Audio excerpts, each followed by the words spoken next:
Ayan ang distress design or effect brown combination. Bago ko yan umpisahan, bago ko yan ipakita kung ano ang proseso, paano ko yan ginagawa, ano ang pintura o anong chemicals ang ginagamit ko. Ayan, syempre mag-i-intro muna tayo. Tara, let's go.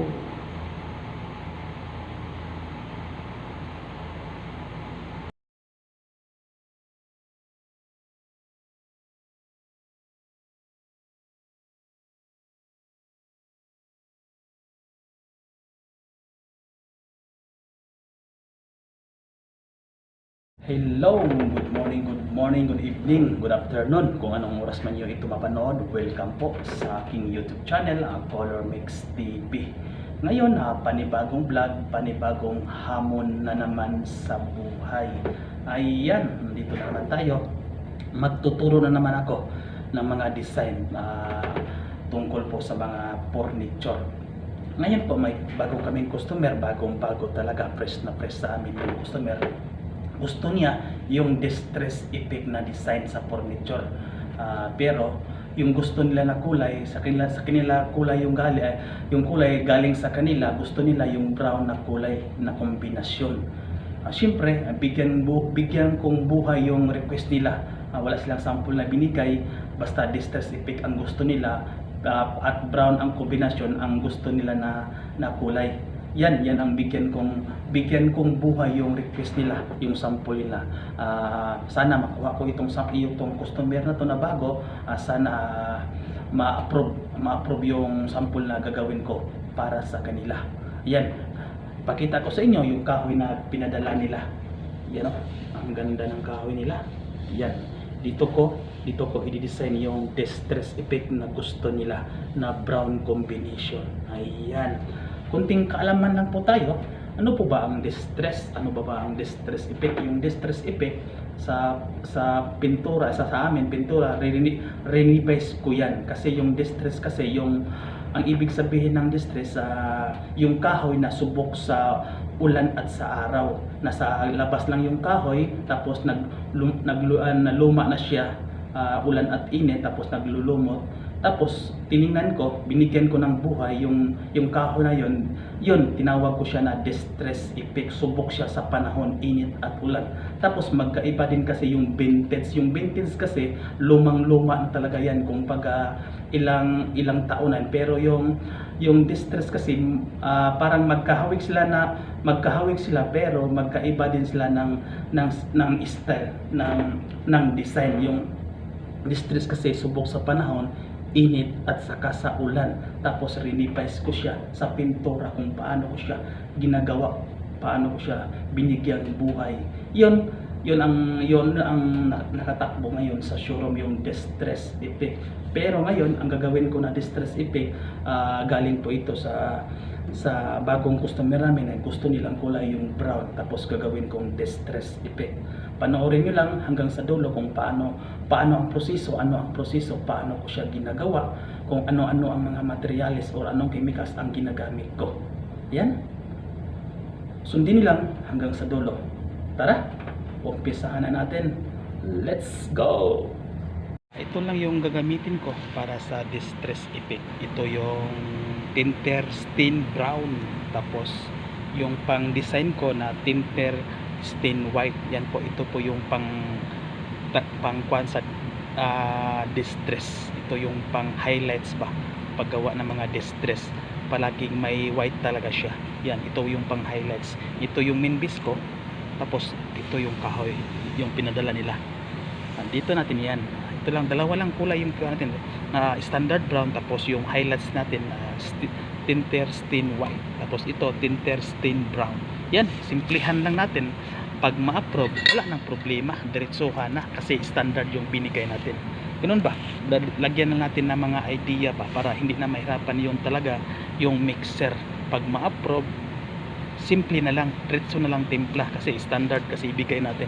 Okay, tara, umpisahan na natin. Ayan, unahin natin, set aside muna natin yung highlights natin na tinter stain white. unahin natin pagkuhan yung Pinterest brown. Ganun lang.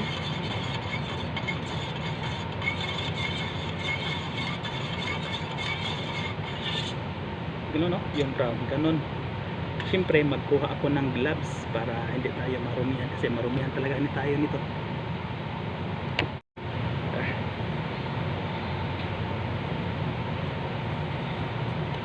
Yan, yung gagamitin natin, ito lang pangpunas ba. Ganun pa rin, yung pang wood stain na pangpunas, ito ang gagamitin natin. Simple lang, sundan nyo lang kung paano ko siya ginagawa. Ayan, ito na. Ang ganda, tara.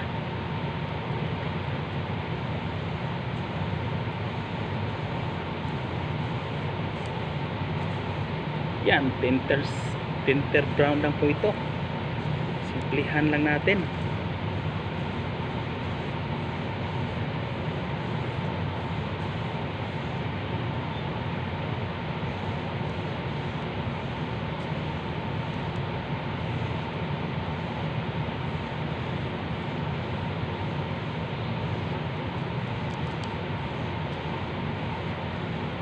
Kasi gusto nila distress brown, pero ito ang ginawa natin, standard lang.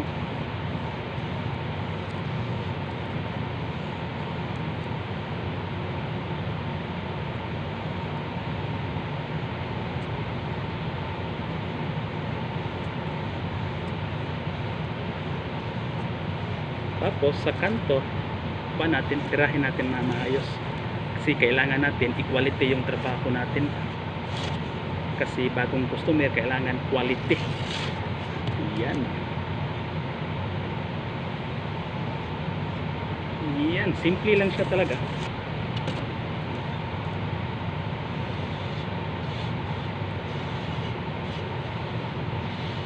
Yan.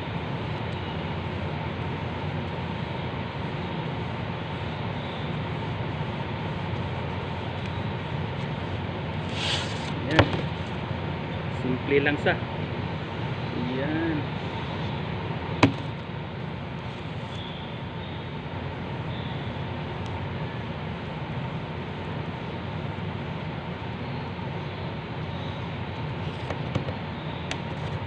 Yan.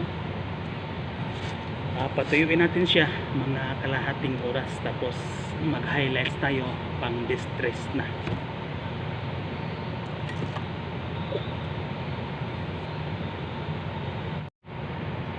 Ayan, pagkatapos ng kalahating oras, ito na po siya, tuyo na po siya. Mag-design na tayo sa highlights niya. Ayan.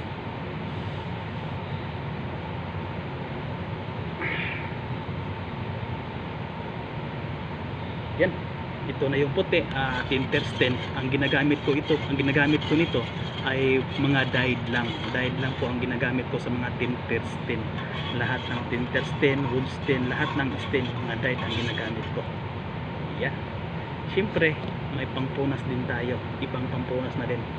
Yan, magde-design na tayo. Yan, tingnan natin yung grano ng kahoy, kung hindi natin salubungin, gano'n na natin, isabay natin sa grano ng kahoy yung design natin. Tara, ganun lang kasimple, tingnan nyo lang.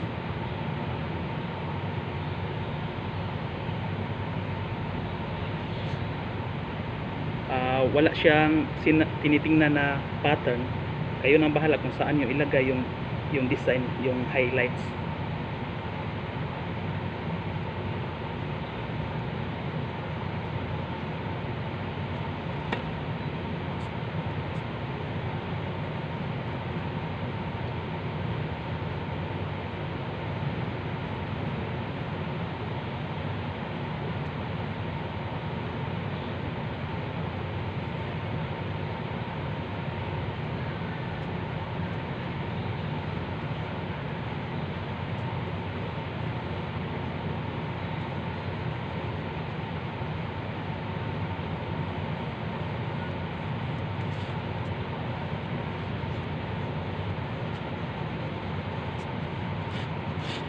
Ganun lang, hindi siya masyado, pag nataputan natin siya, saka natin makita yung design niya. Medyo naghalo yung brown at saka yung highlights yan na white.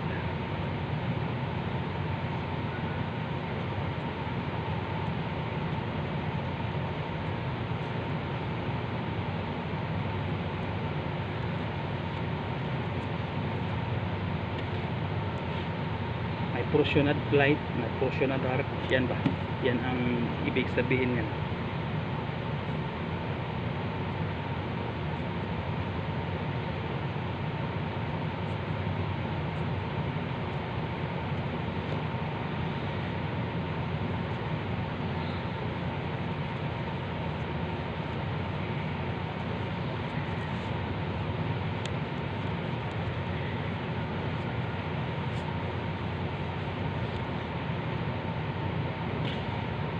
Yan, hindi siya makita masyado kasi hindi pa natin siya natapkot na nasiliran.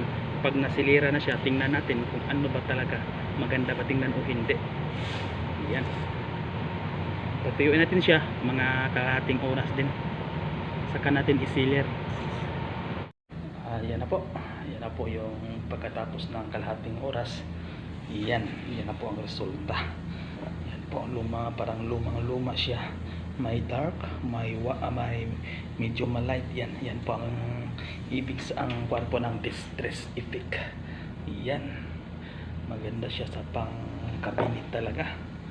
Yung kulay niya ba, hindi masyado siyang dark, hindi siya makuan, katamtaman na yung kuwan niya sa kulay. Ngayon, ipasada natin yan, i-sealer natin yan ng saglit, tapos i-final coating natin yan. Ang final coating nito, ang ginagamitin dito ng top coat ay dead matte clear, para patay na patay talaga yung kuwan niya, para siyang distress talaga na pinaglumaan sa panahon. Ayan, yan po, sobrang busy ko talaga, marami pa akong ginagawa. May ginagawa pa ako na sa sasakyan. Yan, sasakyan, ginagawa pa ako ng sa sasakyan, pero yan, inuna ko muna yung mga sample kasi ito kailangan talaga to. Tapos ito pwede balikan ko na lang pagkatapos ng paggawa ko ng sample, kasi ito kulay din kasi ito, pinamira na yan. Yan, maproseso kasi yan yung sa sasakyan din na kulay. Yan, unahin muna natin yung sample natin para matapos na. Tara, sealer natin.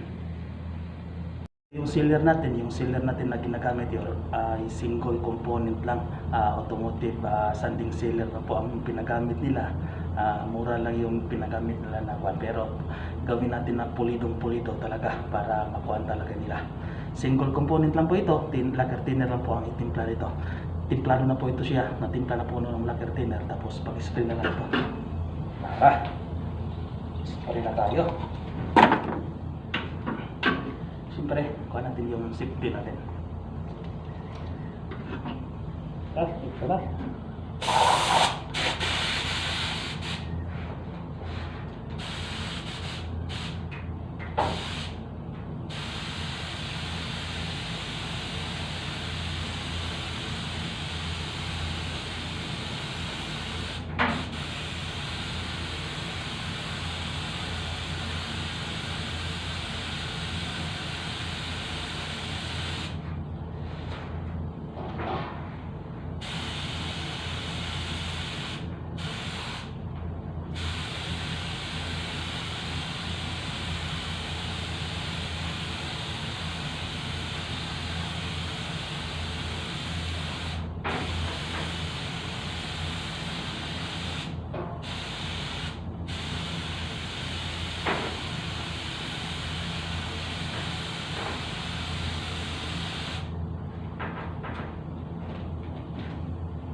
Ayan, patuyuin natin ito mga 1 oras, tapos balikan natin, lihain natin na saglit, tapos i-final coat na natin, taputan natin ng dead matte clear na single component pa rin.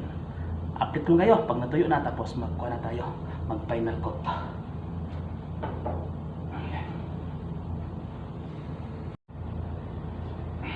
Yan, tuyong-tuyo na po siya. Lihain muna natin ng saglit, konting kuhan lang, liha lang, tapos i-final na natin yan. Tingnan nyo yung design ng kulay. Para siyang talaga, ganun talaga ang design ng distress. Maganda siya talaga siya sa original. Iwan ko dyan kung sa video lang. Yan. Lihain na natin, tapos i-final coat na natin, i-edit mat natin. Ayan. Yan, ito yung gagamitin natin. 1,200 lang. Sobrang pino. Kasi hindi naman siya masado. Yung maganda naman yung kahoy niya. Ting himas lang. Let's go na.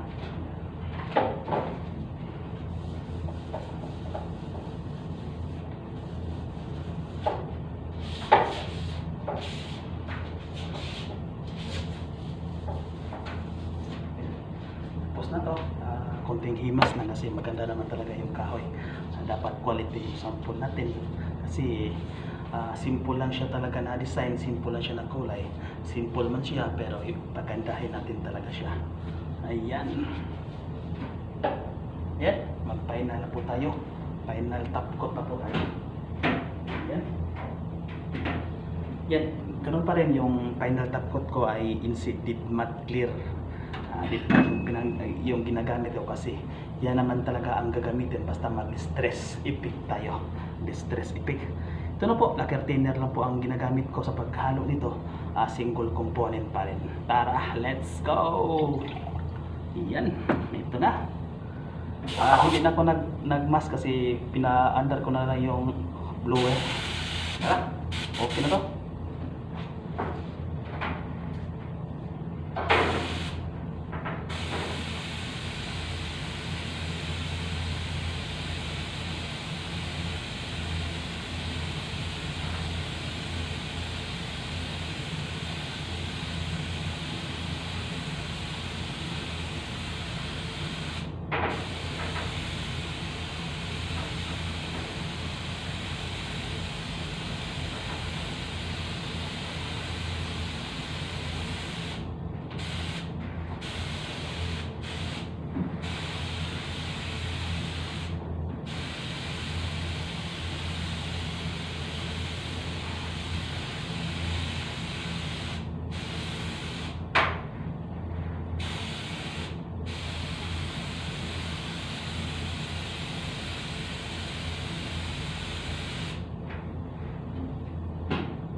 Ayan. Ito na po yung final finish niya. Tingnan natin pag natuyo. Pakita ko sa inyo. Tara. Ayan, patuyuin natin yan mga 1 oras tapos balikan natin kung ano ang resulta. Yan, tingnan nyo. Ganyan ang distress effect. Pero hindi pa yan siya kasi sobrang kintab yan. Nagmamat yan pag natuyo yan. Tingnan niyo, kayo ang husga. Kung nagustuhan man ninyo, pwede niyo gawin sa bahay niyo, sa mga furniture niyo. Ganun lang, simple lang siya talaga na kulay. Sa original talaga, sa actual, maganda talaga siya. Lalo na kung maganda yung kahoy mo. Yan, tingnan nyo. Tingnan natin yung kuha niya. Yan o. Ganun na kasimple. Pang cabinet talaga siya. Pang kuhaan sa bahay. Simple lang na kulay. Pero maganda siya tingnan. Yan, simpleng talaga. Simple lang talaga na kulay. Brown lang siya talaga. Tapos, yan, patiuin lang natin siya kasi sobrang kintab. Magda-down yung top coat niya. Kasi, yung top coat kasi nito, dead matte kasi. Hindi naman ito siya i-top coat na high gloss or high gloss kasi distress effect ang kailangan. Kailangan patay yung top coat niya. Patay yung kulay. Yan. Update ko lang kayo pag natuyo na yan. Ayan na po. Yan na po ang resulta natin sa distress brown combination. Ayan po. Tuyo na siya. Yan, tingnan niyo kung maganda ba sa inyong paningin kasi sa akin ganda talaga siya. Simple siya na kulay. Maliwala sa mata. Simple talaga siya. Yun talaga. Yun ang kanya. Yan, ganda talaga siya sa cabinet. Sana ma-approve siya talaga. Yan na po ang distress brown effect or design. Yan.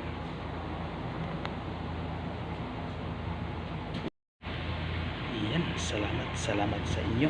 Salamat sa inyong walang sawang suporta sa aking YouTube channel, Colomix TV. Kung nagustuhan mo man itong video na to, itong mga tutorial nito, o itong design na to, pwede ninyo gawin sa inyo, sa bahay ninyo, sa mga furniture niyo. Pwede niyo gayahin kung paano ko ito ginagawa. Yan. Salamat sa walang sawang suporta sa inyo. Salamat sa mga nag-abang sa palagi sa aking tutorial. Salamat talaga, lalo na sa mga nag-DIY, sa mga paint mixer, sa mga sprayman. Yan, sa nag-aabang palagi sa aking YouTube channel, Colomix TV, sa mga bagong upload na video ko. Ayan. Yan na po ang Distress Epic or Design brown combination. Yan, tingnan niyo. Ganda talaga siya. Simple na kulay pero maganda. Didmat yung top coat natin. Talaga siya, para talaga siyang pinaglumaan. Yan. Ganda. Yan, salamat sa inyo. Salamat. God bless po kayo. God bless po at ingat po kayo palagi.